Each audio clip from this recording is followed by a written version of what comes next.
കാറ്റത്തെ കിളിക്കൂട് സീരിയലിന്റെ latest episode review ആണ് പറയുന്നത്. അങ്ങനെ നീതുവിന്റെ അച്ഛനും അമ്മയൊക്കെ വീട്ടിലേക്ക് കയറി വന്നതിന് ശേഷം വളരെ മോശമായിട്ടായിരിക്കും ഹരീഷിന്റെ വീട്ടുകാരെയൊക്കെ പറ്റി സംസാരിക്കുന്നത്. ഈ വീട്ടിൽ ഒരിക്കലും പെണ്ണുങ്ങൾ വാഴില്ല എന്നൊക്കെ പറയുന്ന സമയത്തിന് സുധീഷും സഹോദരങ്ങളും അച്ഛൻ ഭാസ്കരനൊക്കെ തല കുനിച്ച് എന്ത് പറയണമെന്നറിയാതെ അങ്ങനെ പകച്ചു നിൽക്കുകയാണ്. ഈ കുടുംബത്തിൽ ഒരിക്കലും ഒരു പെണ്ണ് വാഴില്ല എന്നും ഇതൊരു തറവാടൊന്നുമല്ല എന്നൊക്കെയുള്ള അവരുടെ പരിഹാസങ്ങൾ അതിര് കടന്നപ്പോഴാണ് ആ ഒരു വലിയ മൂലയിൽ ഇതെല്ലാം നിശബ്ദമായി കേട്ടു നിൽക്കുന്ന നിധി ഉള്ളിലെ നിയന്ത്രണം വിട്ട് ആ ഒരു നൂല് പൊട്ടിയത്. അവളുടെ കണ്ണുകളിൽ വല്ലാത്ത തീപ്പൊരി പാറി. പെട്ടെന്ന് ആരും പ്രതീക്ഷിക്കാത്തൊരു നിമിഷത്തിൽ അവൾ സുധീഷിന്റെ അടുത്തേക്ക് ചെന്നു. അവന്റെ കയ്യിൽ അപ്പോഴും ഊരി നൽകിയ ആ ഒരു താലിമാല ഉണ്ടായിരുന്നു. സുധീഷിന്റെ കണ്ണുകളിലേക്കൊന്ന് നോക്കുക പോലും ചെയ്യാതെ അവന്റെ കയ്യിൽ നിന്നും ആ ഒരു താലിമാല പെട്ടെന്ന് തന്നെ അവൾ അങ്ങ് പിടിച്ചു വാങ്ങിച്ചു. എല്ലാവരും ശ്വാസമടക്കി പിടിച്ചു നിൽക്കുമ്പോൾ നിധി ആ ഒരു താലി കഴുത്തിലേക്കിട്ടു. താലിയുടെ സ്വർണ്ണപ്പതക്കം അവളുടെ നെഞ്ചിലേക്ക് വീണപ്പോൾ ഒരു ചെറിയ ശബ്ദമുണ്ടായി. ആ ശബ്ദം അവിടെ നിന്നവരുടെ എല്ലാം നെഞ്ചിടിപ്പിന്റെ താളം തെറ്റിച്ചു. അവൾ തിരിഞ്ഞു നിന്ന് നീതുവിന്റെ അമ്മയുടെ നേർക്ക് വിരൽ ചൂണ്ടി. അവളുടെ ശബ്ദം അന്നുവരെ ആരും കേൾക്കാത്തത്ര ഗാംഭീര്യമുണ്ടായിരുന്നു. നിങ്ങൾ എന്താ ഈ പറയുന്നത്? നിങ്ങൾക്ക് എന്തറിയാം? ഈ കുടുംബത്തെക്കുറിച്ച് നിങ്ങൾക്ക് എന്തറിയാം? നിധിയുടെ വാക്കുകൾ ഒരു ചാട്ടുള്ളി പോലെയാണ് അവരിലേക്ക് ചെന്ന് തറച്ചത്.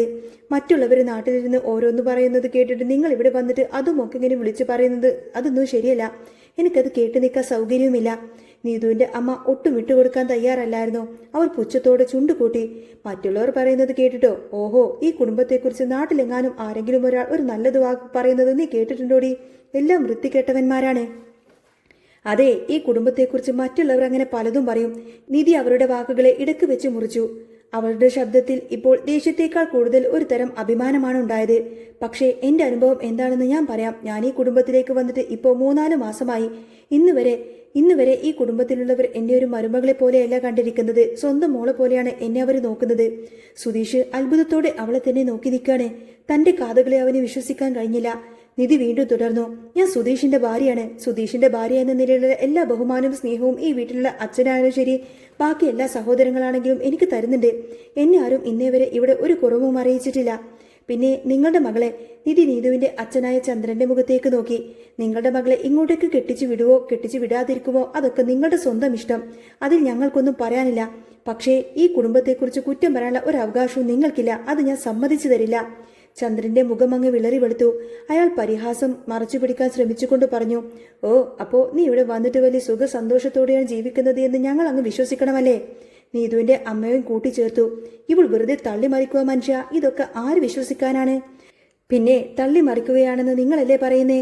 നിധി ഒരു പടി കൂടി മുന്നോട്ട് വെച്ചു. ഈ വീട്ടിൽ ഒരു പെണ്ണ് പോലും വാഴില്ലെന്ന് നിങ്ങളല്ലേ കുറച്ചു മുൻപ് കിടന്ന് അലറിയത്? ഞാൻ ഈ കുടുംബത്തിൽ തന്നെ സമാധാനത്തോടെയാണ് താമസിക്കുന്നത്. നിങ്ങൾക്ക് കണ്ടൂടെ? എനിക്ക് എന്റെ വീട്ടിൽ സ്വന്തമായിട്ട് അച്ഛനും അമ്മയും ഒക്കെ ഉള്ളതാണ്. പക്ഷേ അവരെക്കാൾ നല്ല സ്നേഹത്തോടു കൂടിയാണ് ഇവരൊക്കെ എന്നെ നോക്കുന്നത്. അതൊന്നും നിങ്ങൾക്ക് പറഞ്ഞാൽ മനസ്സിലാവില്ല.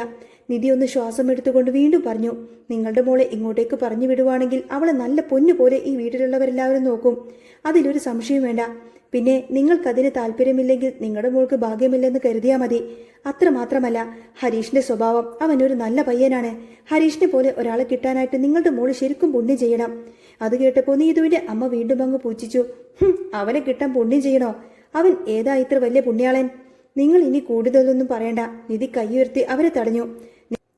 നിങ്ങൾ ഇവിടെ വന്ന് ഇങ്ങനെയൊന്നും പറയാനുള്ള യാതൊരുവിധ റൈറ്റ്സും നിങ്ങൾക്കില്ല. നിങ്ങൾക്ക് താല്പര്യമില്ലെങ്കിൽ ഈ ആലോചന വേണ്ടെന്ന് വെച്ചാൽ മതി. അതിന് ഇവിടെ വന്ന് ഒച്ചപ്പാടും ബഹളം ഉണ്ടാക്കാനൊന്നും ഒരു കാര്യവുമില്ല. ഈ കുടുംബത്തെ കുറ്റം പറയാൻ ഞാൻ ഒരിക്കലും അനുവദിക്കില്ല. ഞാൻ അനുഭവസ്ഥയാണ്.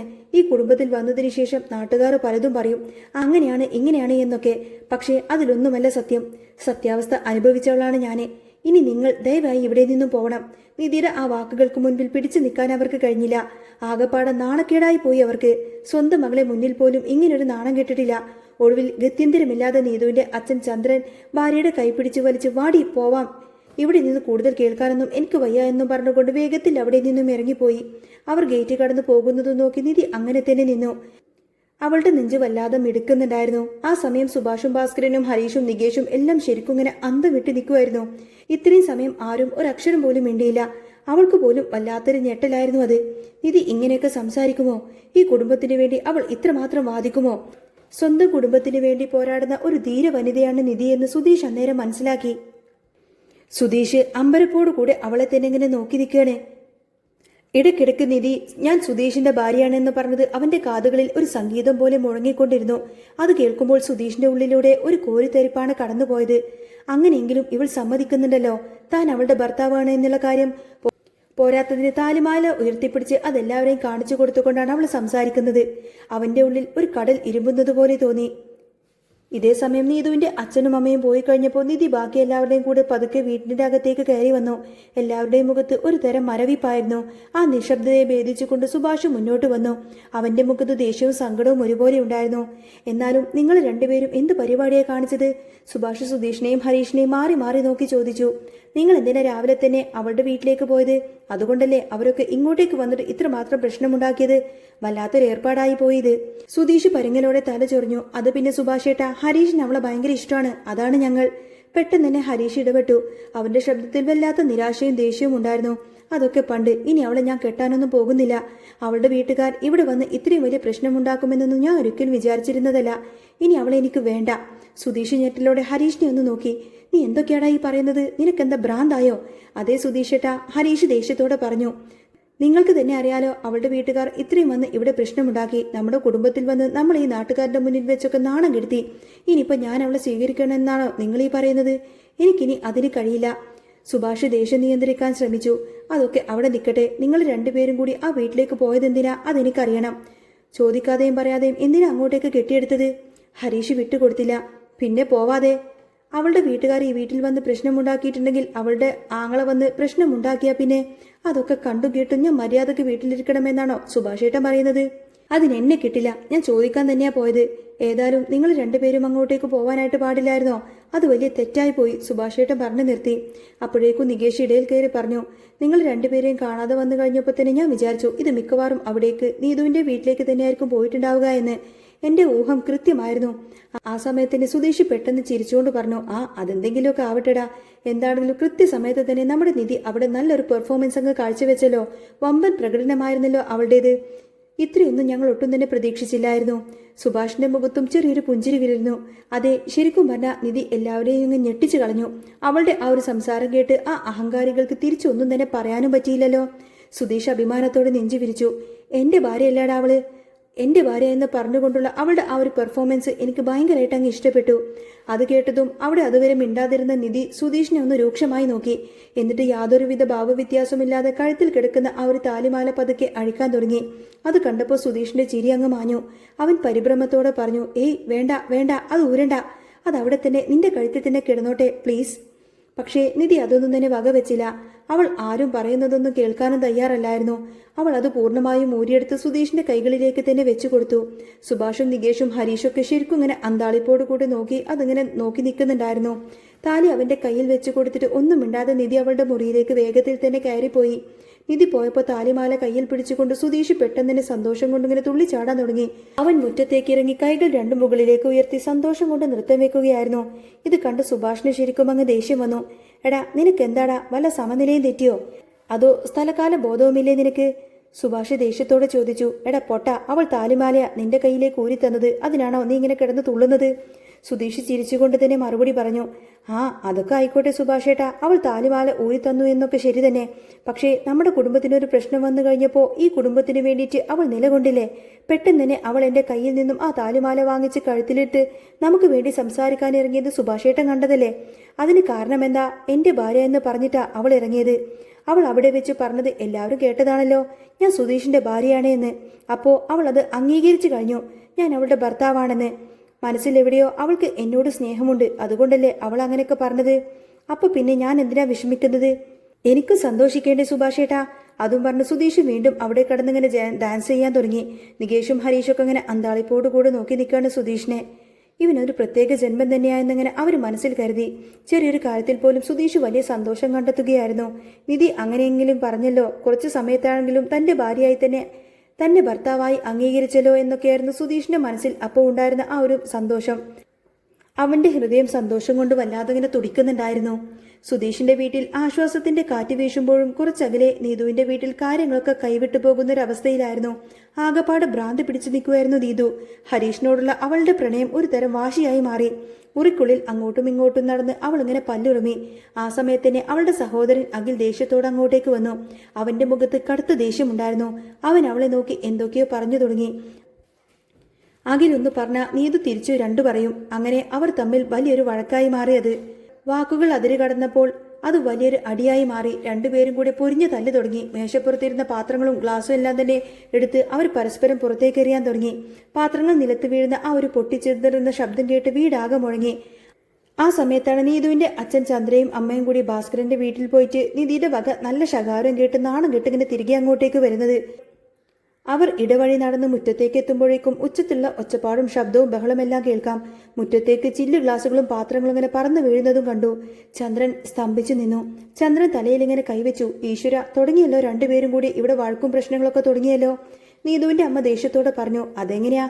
നമ്മളൊന്ന് കണ്ണൊന്ന് തെറ്റിക്കഴിഞ്ഞാൽ അപ്പൊ തുടങ്ങും ഇവര് രണ്ടുപേരും കൂടി അടി. ഇവരെ കൊണ്ട് ഞാൻ ശരിക്കും അങ്ങ് മടുത്തു മനുഷ്യ.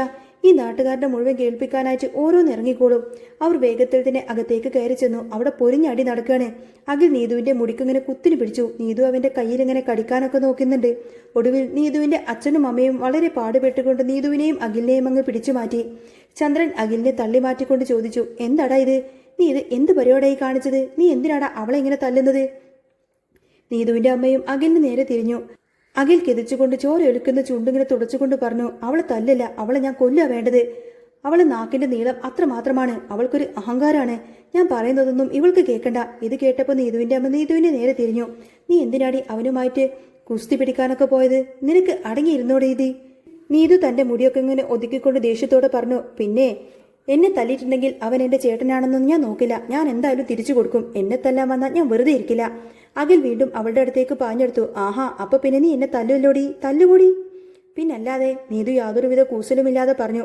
ഒന്ന് ഇങ്ങോട്ടേക്ക് തന്നിട്ടുണ്ടെങ്കിൽ ഞാൻ എന്തായാലും രണ്ടെണ്ണം അങ്ങോട്ടേക്ക് തിരിച്ചു തരും. എനിക്ക് യാതൊരു പേടിയുമില്ല.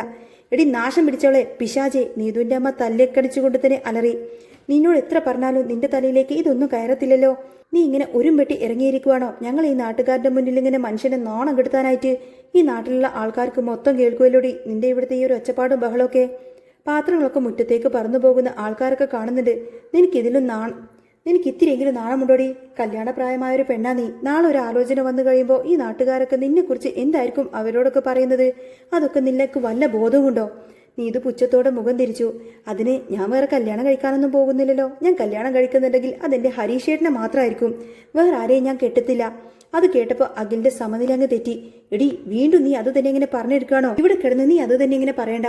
അവൻ അടിക്കാൻ വേണ്ടിയിട്ട് കൈ ഓങ്ങിക്കൊണ്ട് അവളുടെ അടുത്തേക്ക് വീണ്ടും ചെന്നു. അപ്പോഴേക്കും ചന്ദ്രൻ അവരെ തടഞ്ഞു നിർത്തി. എടാ, നീ ഒന്നും മിണ്ടാതിരിക്കുന്നുണ്ടോ? നീ അവിടെ പോയിട്ട് നിൽക്ക്. മനുഷ്യനൊരു സമാധാനം തരത്തില്ലല്ലോ ഈ വീട്ടിൽ. നീതുവിന്റെ അമ്മ നീതുവിന്റെ അടുത്തേക്ക് ചെന്ന് പതുക്കെ പറഞ്ഞു, എടി, ഇത് എന്ത് ഭാവിച്ചാണ് നീ? അവന്റെ വീട്ടിൽ ഞങ്ങൾ ഇപ്പോൾ പോയിട്ടുണ്ടായിരുന്നു. അതുപോലെ തന്നെ ഒരു വൃത്തികെട്ട കുടുംബം ഞാൻ എന്റെ ജീവിതത്തിൽ ഇതുവരെ കണ്ടിട്ട് പോലുമില്ല. അവിടെയുള്ളവരൊക്കെ വെറും തറകളാ. എന്നിട്ട് നീ അവിടേക്ക് തന്നെ പോവാണോ? നീതുവിന്റെ കണ്ണുകളിൽ ഒട്ടും മാറ്റമുണ്ടായിരുന്നില്ല. അതെ, എനിക്ക് അങ്ങോട്ടേക്ക് തന്നെ പോകണമമ്മേ. അതിനൊരു മാറ്റവുമില്ല. നിങ്ങൾ എന്തൊക്കെ പറഞ്ഞാലും ശരി, എനിക്ക് ഹരീഷേട്ടനെ അത്രമാത്രം ഇഷ്ടമാണ്. ഞാൻ വിവാഹം കഴിക്കുന്നുണ്ടെങ്കിൽ അതെന്റെ ഹരീഷേട്ടനെ മാത്രമേ കല്യാണം കഴിക്കുള്ളൂ. ഒറ്റൊന്നങ്ങ് തന്നാലുണ്ടല്ലോ. നീതുവിന്റെ അമ്മയുടെ നിയന്ത്രണം പോയി. അവർ അവളെ അടിക്കാൻ വേണ്ടി കയ്യോങ്ങി. അപ്പോഴേക്കും അഖിൽ വീണ്ടും വന്ന് അടി തുടങ്ങി. നീതു വിട്ടുകൊടുത്തില്ല. വീണ്ടും അവിടെ വലിയൊരു അടിയായിരുന്നു. ഒരു വിധത്തിൽ രണ്ടുപേരെയും കൂടി ചന്ദ്രനും ഭാര്യയും കൂടി വീണ്ടും അങ്ങ് പിടിച്ചു മാറ്റി. അച്ഛൻ തളർന്നിരുന്നു കൊണ്ട് പറഞ്ഞു, ഞങ്ങൾ എവിടെ നിന്നും ഇറങ്ങിപ്പോവേണ്ടി വരുമോ എന്നാ എനിക്ക് തോന്നുന്നത്. ദിവസം ഇങ്ങനെ ആയിട്ടുണ്ടെങ്കിൽ എങ്ങനെ പിന്നെ ഇവിടെ ജീവിക്കും? നീതു അവരുടെ മുഖത്തേക്ക് നോക്കിയിട്ട് തീർത്തും പറഞ്ഞു, അതെ, എനിക്ക് അവനെ ഇഷ്ടമാണെന്നുള്ള കാര്യം ഞാൻ നിങ്ങളോട് വ്യക്തമായി പറഞ്ഞു. ഇനിയെല്ലാം നിങ്ങളുടെ ഇഷ്ടം പോലെ ചെയ്യാം. പക്ഷേ എനിക്ക് വേറെ വിവാഹാലോചനയെങ്ങാളും നിങ്ങൾ ഇങ്ങോട്ടേക്ക് കൊണ്ടുവന്നാലുണ്ടല്ലോ, ഞാൻ അതൊരിക്കലും സമ്മതിക്കില്ല. ഞാൻ എന്തെങ്കിലും കടുങ്കൈ ചെയ്യും. അതും പറഞ്ഞുകൊണ്ട് തന്നെ നീതു ദേഷ്യത്തിൽ അവിടെ നിന്നും അകത്തേക്ക് മുറിയിലേക്ക് കയറിപ്പോയി വങ്ങ് വാതിലടച്ചു. ചന്ദ്രനും ഭാര്യയ്ക്കും എന്ത് ചെയ്യണമെന്നറിയില്ലായിരുന്നു. എത്ര പറഞ്ഞിട്ടും അവളോട് പറഞ്ഞിട്ട് യാതൊരു കാര്യമില്ല എന്ന് അവൾക്ക് മനസ്സിലായി. അവൾ അവരുടെ തീരുമാനത്തിൽ തന്നെ ഉറച്ചു നിൽക്കണേ. അപ്പോഴേക്കും അഖിൽ പുറത്തേക്ക് പോവാൻ തയ്യാറായിക്കൊണ്ട് പറഞ്ഞു, ഒരു കാര്യം ഞാൻ പറഞ്ഞേക്കാം, മോളെ മര്യാദക്ക് വേണമെങ്കിൽ വളർത്തിക്കൊള്ളാം. നാളെ ആൾക്കാരിങ്ങനെ ഓരോന്ന് പറയുമ്പോൾ അത് നിങ്ങളുടെ വളർത്തുദോഷം കൊണ്ടാണെന്ന് കേൾക്കേണ്ടി വരും. അവൾ വേണമെങ്കിൽ മുറിയിൽ കൊണ്ടുപോയി കെട്ടിയിട്ട് ഒരു കാരണവശാലും അവൾ ഇനി ഈ വീടിന്റെ പുറത്തേക്ക് പോകാൻ പാടില്ല. അവൾ കാരണം മനുഷ്യന് നാട്ടിലിറങ്ങി നടക്കാൻ പോലും പറ്റാത്തൊരു നാണക്കേടാണ്. അതും പറഞ്ഞ് അഖിൽ ദേഷ്യപ്പെട്ട് അവിടെ നിന്നും പുറത്തേക്ക് ഇറങ്ങിപ്പോയി. ചന്ദ്രനും ഭാര്യയും ആ ശൂന്യമായ ഹാളിൽ പരസ്പരം എന്ത് ചെയ്യണമെന്നറിയാതെ ഇങ്ങനെ നോക്കി നെടുവേർപ്പെട്ടു. പിന്നീട് കാണിക്കുന്നത് പിറ്റേ ദിവസം ആ രാവിലെ തന്നെ കോലാഹലങ്ങൾക്കും ബഹളങ്ങൾക്കെല്ലാം ശേഷം കുറച്ച് സമയം കഴിഞ്ഞപ്പോൾ വീട്ടിലൊരു സമാധാനം തിരികെ വന്നു. ഞായറാഴ്ചയുടെ ഒരു മടുപ്പ് ആ അന്തരീക്ഷത്തിലുണ്ടായിരുന്നു. ഹരീഷ് മുറിയിൽ നിന്ന് പുറത്തേക്ക് പോവാൻ റെഡിയായിക്കൊണ്ട് വരുമായിരുന്നു. കയ്യിലൊരു പഴയ ബാഗുമുണ്ട്. അത് കണ്ടപ്പോൾ ഉമ്മർത്ത് വെറുതെ ഇരിക്കുന്ന സുധീഷ് വിളിച്ചു ചോദിച്ചു, അല്ല ഹരീഷേ, നീ ഇതെങ്ങോട്ടേക്കായി പോകുന്നത്? ഇന്ന് സൺഡേ അല്ലേ? വാ, ഇവിടെ വന്നിരിക്ക്, നമുക്ക് കുറച്ച് ക്യാരംസ് കളിക്കാം. ഹരീഷ് അവനെ ഒന്ന് നോക്കി പുച്ഛിച്ചു. കളിക്കാനോ? നിനക്ക് സുധീഷേട്ടാ ഒരു ജോലിയും കൂലിയൊന്നുമില്ലേ ഈ വീട്ടിലിരുന്ന് ഇങ്ങനെ കളിക്കാന്? സുധീഷ് ചിരിച്ചുകൊണ്ട് പറഞ്ഞു. ഓ, എനിക്കിപ്പോ അതൊന്നുമില്ലല്ലോ അല്ലേ. എന്റെ ലൈസൻസ് പോലീസ് പിടിച്ചു വെച്ചിരിക്കുകയാണല്ലോ, ആ കാര്യം ഞാൻ പെട്ടെന്നങ്ങ് മറന്നുപോയി. സുധീഷിന് ആകെപ്പാടൊരു ചമ്മൽ തോന്നി. അവൻ തല ചൊറിഞ്ഞു. ആ സമയത്തിന് നികേഷും നിധിയും അരികിലുണ്ടായിരുന്നു. നിധി ഒരു പുസ്തകം മറിച്ചു നോക്കുന്നുണ്ടായിരുന്നു. നികേഷ് ഇടയിൽ കയറി ചോദിച്ചു, അല്ല ഹരീഷേട്ടാ, ഇതെങ്ങോട്ടേക്കായി പോകുന്നത്? ഇന്ന് സൺഡേ അല്ലേ? ഞായറാഴ്ച നിങ്ങൾക്ക് അവധിയല്ലേ? അത് കേട്ടപ്പോൾ ഹരീഷ് ഒന്ന് പരുങ്ങി. അത് പിന്നെ അവൻ സുധീഷിനെ ഒന്ന് നോക്കി. സുധീഷ് വിചാരിച്ചു അവൻ ഇവിടെ ഇരിക്കാൻ ചമ്മൽ കാണുമെന്ന്. രാവിലത്തെ ആ ഒരു പ്രശ്നങ്ങളൊക്കെ നടന്നതുകൊണ്ട് പെട്ടെന്ന് നിധി പുസ്തകം അടച്ചു വെച്ച് പറഞ്ഞു, അതൊക്കെ ഞങ്ങൾ അപ്പോഴേ മറന്നുപോയി ഹരീഷേ. ഇനിയിപ്പോൾ അതൊന്നും ഓർത്താരും വിഷമിക്കൊന്നും വേണ്ട, ഇവിടെ ഇരുന്നാ മതി. ഇന്ന് കടയിലേക്ക് പോവേണ്ട കാര്യമൊന്നുമില്ല, അവധിയല്ലേ, നമുക്ക് എല്ലാവർക്കും കൂടെ ഇന്ന് ഇവിടെ ഇരിക്കാമെന്ന് പറയും. സുധീഷും ഒപ്പം ചേർന്നു. അതേടാ വാ ഹരീഷേട്ടാ. സുധീഷും ഒപ്പം ചേർന്നു. അതേടാ വാ, നമുക്ക് കളിക്കാം. അങ്ങനെ നിർബന്ധിച്ചപ്പോൾ ഹരീഷ് പിന്നെ ബാഗങ്ങ് താഴേക്ക് വെച്ചു. നികേഷ് പോയി ക്യാരം ബോർഡൊക്കെ എടുത്തോണ്ട് വന്നു. പൗഡറൊക്കെ ഇട്ടിട്ട് അവരങ്ങനെ കളിക്കാനൊരുങ്ങാണ്. കളി തുടങ്ങുന്നതിന് മുൻപ് തന്നെ സുധീഷ് പതുക്കെ നികേഷിനെ ഒന്ന് തോണ്ടി. എന്നിട്ട് ശബ്ദം താഴ്ത്തി പറഞ്ഞു, എടാ നികേഷേ, നീ എനിക്കൊരു ഉപകാരം ചെയ്യാവോ? നികേഷ് സംശയത്തോടെ അവനെ നോക്കിയിട്ട് എന്തുപകാരമെന്ന് ചോദിക്കും. നമുക്ക് എല്ലാവർക്കും കൂടി പുറത്തു പോയാലോ ഇന്ന്? സുധീഷ് ആവേശത്തോടെ ചോദിച്ചു. ആ, ഞാൻ റെഡിയാ, പുറത്തു പോവാമല്ലോ, നികേഷ് പറഞ്ഞു. എങ്കിൽ നീ ഒരു കാര്യം ചെയ്യേ, നീ പോയിട്ട് നിധിയോട് പറ നമ്മൾ പുറത്തു പോവാണെന്ന്. അവളോടും കൂടെ വരാൻ പറ. നികേഷ് ചിരിച്ചുകൊണ്ട് പറഞ്ഞു. ഓ, നിധിയെടുത്തിയോടോ? ഏയ്, ഞാൻ പറയില്ല, അതൊക്കെ സുധീഷേട്ടൻ തന്നെ അങ്ങ് പറഞ്ഞാൽ മതി, ഭർത്താവല്ലേ. എടാ നീ ഒന്ന് പറയടാ പ്ലീസ്, സുധീഷ് അവനോട് കെഞ്ചി. നമുക്ക് എല്ലാവർക്കും കൂടി പുറത്തു പോയിട്ട് അടിച്ചു പൊളിക്കാം, ഇന്ന് സൺഡേ അല്ലേ. ഞാൻ പറഞ്ഞ അവള് ചിലപ്പോൾ ദേഷ്യപ്പെടും, ശരിയാവത്തില്ല. നീ തന്നെ പറഞ്ഞാൽ മതി, അവള് കേൾക്കും. ഒടുവിൽ സുധീഷിന്റെ നിർബന്ധം സഹിക്കാൻ വയ്യാതെ നികേഷ് നിധിയുടെ അടുത്തേക്ക് ചെന്ന് നിധിയെടുത്തി നമുക്കൊന്ന് പുറത്തു പോയാലോ എന്ന് ചോദിക്കും.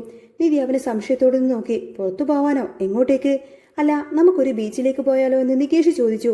ബീച്ചിലേക്കോ എന്ന് നിധി ചോദിച്ചപ്പോൾ അതെ, ബീച്ചിലേക്ക് പോവാം, ഇന്ന് എല്ലാവർക്കും അവധിയല്ലേ, നമുക്ക് എല്ലാവർക്കും കൂടി ഇന്ന് അടിച്ചു പൊളിക്കാം, നികേഷ് പറഞ്ഞു. കുറച്ചു നേരം ആലോചിച്ചതിനു ശേഷം നിധി ചിരിച്ചുകൊണ്ട് പറഞ്ഞു, ശരി, ഞാൻ വരാം, ഞാൻ ഓക്കെയാണെന്ന് പറയും. ഇത് കേട്ടപ്പോൾ സുധീഷിന് ശരിക്കും ഭയങ്കര സന്തോഷമായി.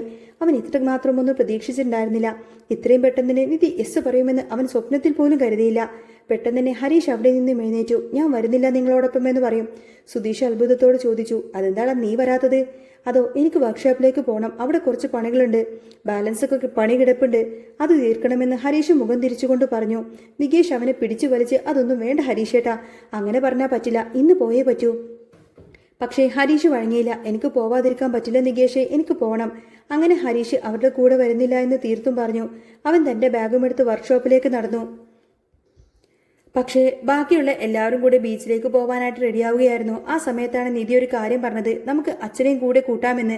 അച്ഛൻ എപ്പോഴും ഈ വീട്ടിൽ തന്നെയല്ലേ ഇരിക്കുന്നത്. പക്ഷേ ഭാസ്കരന് കൂട്ടിക്കൊണ്ടുപോകാൻ സുഭാഷിനോ സുധീഷിനോ വലിയ താല്പര്യമൊന്നുമില്ലായിരുന്നു. ഏയ്, അച്ഛനെ കൊണ്ടുപോയാൽ ശരിയാവില്ല നിധിയെടുത്തി, നികേഷ് പറഞ്ഞു. അച്ഛൻ അവിടെ ചെന്നിട്ട് വല്ല പ്രശ്നമൊക്കെ ഉണ്ടാക്കും, അത് വേണ്ട. പക്ഷേ നിധി അത് സമ്മതിച്ചില്ല. അവൾ ഉറപ്പിച്ചു പറഞ്ഞു, അച്ഛൻ നമ്മുടെ കൂടെ അല്ലാതെ വേറെ ആരുടെ കൂടെയാ പുറത്തേക്കൊക്കെ വരുന്നത്? എപ്പോഴും ഈ 4 ചുവരുകൾക്കിൽ തന്നെയല്ലേ അച്ഛൻ ഇരിക്കുന്നത്. അപ്പോൾ നമുക്ക് അച്ഛനെയും കൂടെ കൂട്ടിക്കൊണ്ടുപോവാം. അച്ഛനും നമ്മുടെ കൂടെ വരട്ടെ, നിങ്ങൾ പേടിക്കണ്ട, അച്ഛനോട് ഞാൻ സംസാരിച്ചോളാം. അതും പറഞ്ഞുകൊണ്ട് നിധി നേരെ അകത്തേക്ക് പോയി.